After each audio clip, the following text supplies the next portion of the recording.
Alright guys, we are going to talk about the Crucible thematic essay. So we have read the play The Crucible, lots of depth, characters, and things to analyze in this piece. So of all the pieces to have to do an essay on, this is a really good one.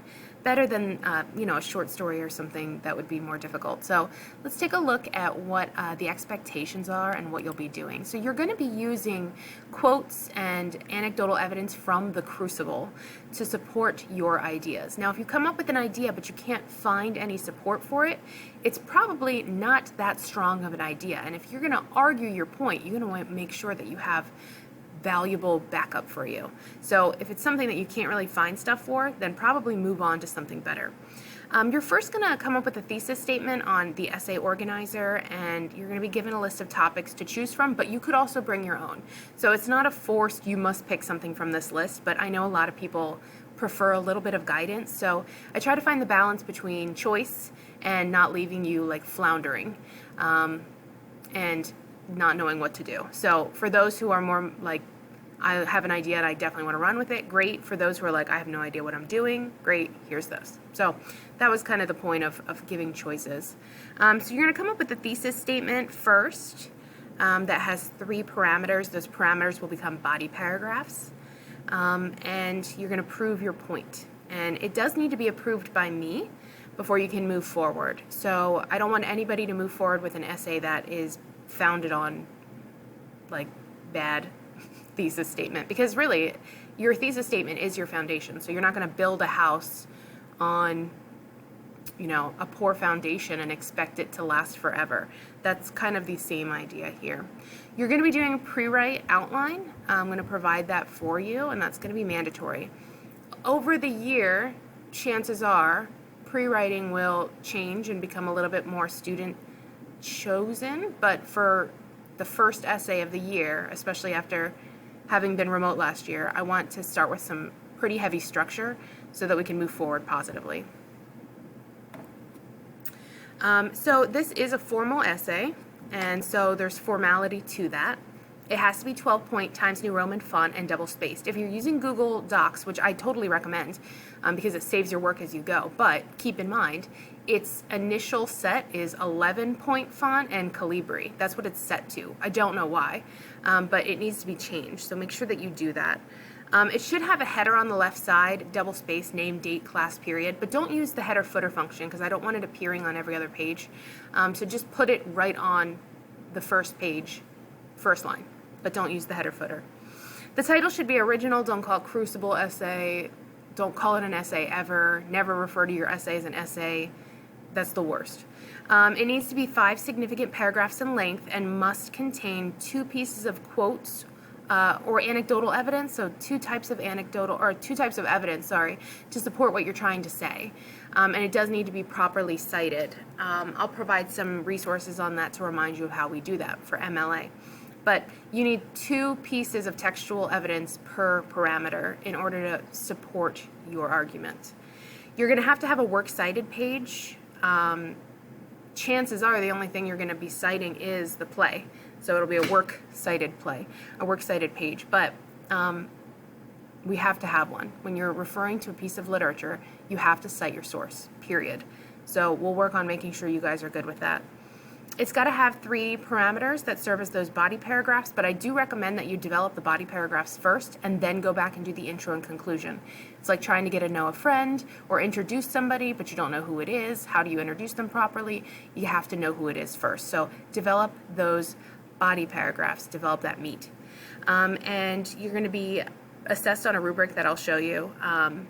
It's going to be basically content, organization, support, conventions, focus, and it's worth 100 points. It's going to be due on Monday, the 26th of October. We're going to have several in-class days, and those days are long. It's a long block, so you should have a good amount of time to get this done, and then I'm actually pushing it to the Monday following so that you have another weekend.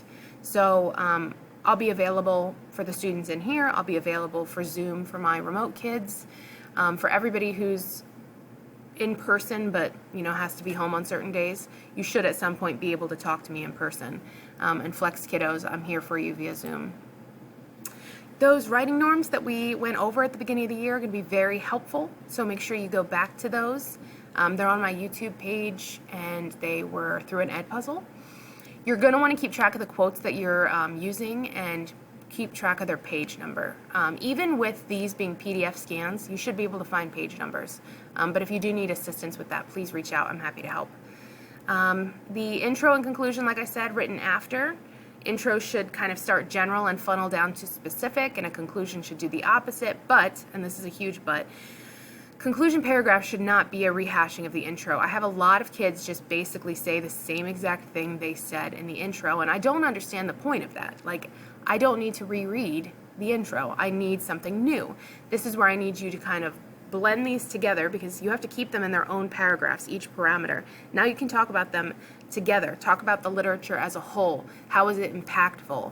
Pull in the historical stuff, because there's a lot of historical stuff with this. So you've got lots of options. Don't be lazy and just regurgitate that intro, because it's not helpful to anyone. Your thesis statement should be arguable, have those 3 parameters, but it should be a single sentence in length. Semicolon tends to be very helpful in this situation. So if you need help with the wording, this is what I'm surprisingly very good at, is kind of wordsmithing your ideas. So if you need help with that, reach out. I'm happy to help. I'm really good at it. Okay, so like an example here, Reverend Hale serves as the moral compass in the play The Crucible. This is best seen through his passion in Act 1, his doubt in Acts 2 and 3, and his outrage in Act 4. So you can see that he basically, he's very passionate when he gets there, and he's pumped, but then he's like questioning it, and then he's angry about it. And so you would basically separate each parameter into how he changes per act. Another one, there were many characters responsible for the events in The Crucible, but the ones that were most blameworthy were Tituba, Reverend Paris, and Abigail Williams, for example. I think you could pick other people too. I think there's plenty of people that, I mean, this was a lot of people came together to make this nonsense happen. So if you like one of these thesis statements or you want to adjust it, you can steal it. Like, I'm good with that. I have no issues with that. I'm never going to sit and make you like, well, you know, come up with something on your, like, if that works for you, great, go with it. There's no reason to argue over it and just, you know, push for something that's just not necessary. A way to chunk it down to make it more manageable, because anytime you have to write a big thing, it's a thing, but you have to take it step by step. So first, pick your topic. Look at the sample prompts I have, come up with your own, write a thesis statement, get it approved, and then go quote hunting. That's usually the first thing I recommend you do, is go find the quotes that you're going to use to support yourself. That way, if you find you're not finding things, you can go back to step 1 without getting too far into the process.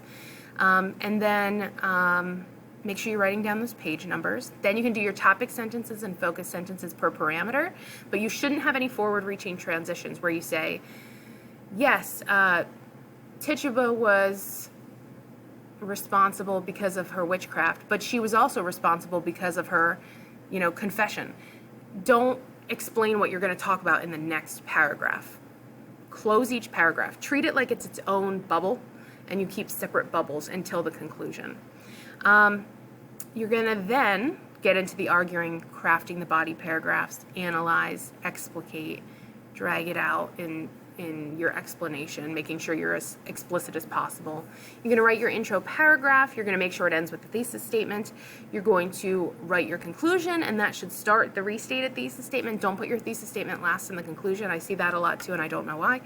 And then you need to go back and edit and revise. And really, I recommend you have someone else look at it for you, because we all think that we sound clear and that we understand what we're trying to say, but that's our perspective, and we wrote that, so of course we're going to think that. Maybe somebody else sees it as being awkward or you know, more complicated, and it should be like simplified. Have somebody look over it. I think that's a really helpful tool.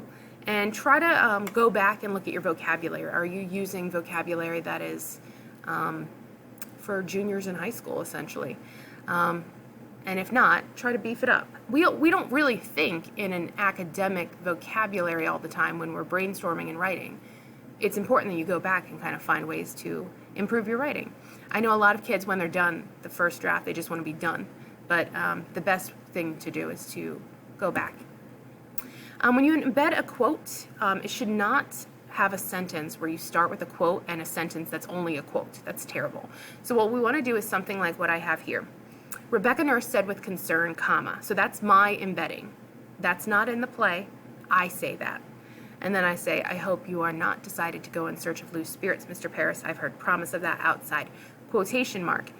And then you have parenthesis, Miller, that's the author, space, 77, parenthesis, period. And the period goes on the outside. The only way that the punctuation would go inside of that is if it was an exclamation point or a question mark. But you would still have that period after the citation. So no punctuation should appear here unless it's a question mark or an exclamation. So if it's a period, get rid of it. And this is your rubric. So based on having it formatted correctly, that's going to just start you off with 10 points. Having a works cited page, I won't accept it without one. So those are basically free points, but if it's not formatted correctly, that's where you'll lose that. Grammar, spelling, punctuation, that's the kind of stuff that you should have fixed before you turn it in. And the paper being organized, having effective introductions, conclusions, focus sentences, that it's focused, there's no tangents, you stay on point, that it's got beef to it, the substantial, specific content, and that quotes are not your primary source of content, that you do a lot of talking. If I can highlight your quotes and it's mostly your full paragraph, then you're missing a lot, okay? So that's what we're looking at. Like I said, the tentative date, because I'm making this a little early, it's only September 25th, but the tentative date is October the 26th. So if everything goes to plan, that's when we're going to have that due. So if you have any questions, please reach out to me. I'm happy to answer them, and I will get this up early so that if you were to work ahead, you would see that that's there and you could get started early. So thank you, and reach out if you need anything.